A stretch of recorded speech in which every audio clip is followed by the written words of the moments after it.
বলছি তুমি অনলাইনে পয়সা পাঠাও? অনলাইনে পয়সা? হ্যাঁ, অনলাইনে পয়সা পাঠাই। আমাকে তাহলে একটু 500 টাকা পাঠিয়ে দেবে? হ্যাঁ, তাহলে তুমি আমাকে নাম্বারটা দাও, আমি পাঠিয়ে দিচ্ছি। নাও।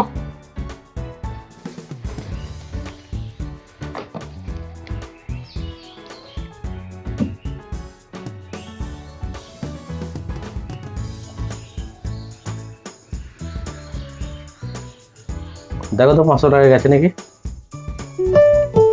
হ্যাঁ, চলে এসছে। ঠিক আছে, 550 টাকা দাও আমার। 550 টাকা আমি তোমাকে কোথা থেকে দেবো? আমার যদি টাকা থাকতো তোমার কাছে কি টাকা ফুটতে আসতাম? আরে তুমি যে খালি হাতে টাকা ভরতে এসছো সেটা আমি বা কি করে জানবো? তা আমি তো কিছু জানি না গো, দাও আমার 550 টাকা দাও। আচ্ছা মসৃণ তো। বেশ, তুমি আমাকে আর 500 টাকা ফোন পেতে পাঠাতো। আবার 500 টাকা পাঠাতে হবে?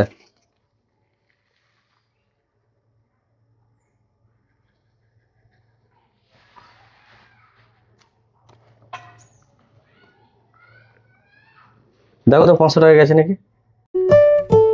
হ্যাঁ, চলে এসছে। এবার আমার পয়সাটা দাও। বেশ, দেখো দেখো তোমার ফোন পেতে 500 টাকা পাঠিয়ে দিয়েছি। হ্যাঁ, 500 টাকা এসছে, আর বাকি? বাকি 50 টাকা পাবে। 50 টাকার জন্য ওরকম করছো কেন? তুমি লিখে রেখো, আমি দিয়ে দেবো।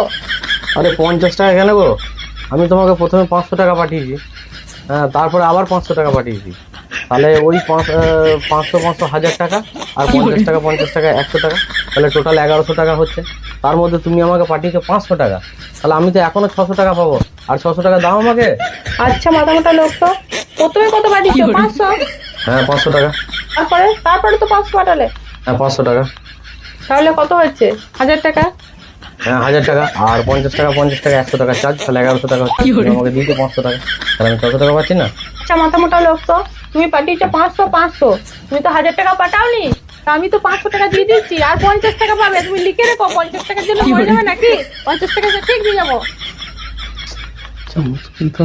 500 টাকা, 500 টাকা দিয়েছি, বললো 500 টাকা, 500 তো হাজারই হচ্ছে। তাহলে আমাকে 500 টাকা দিলে তো আমি তো 50 টাকা হিসেব পাচ্ছি।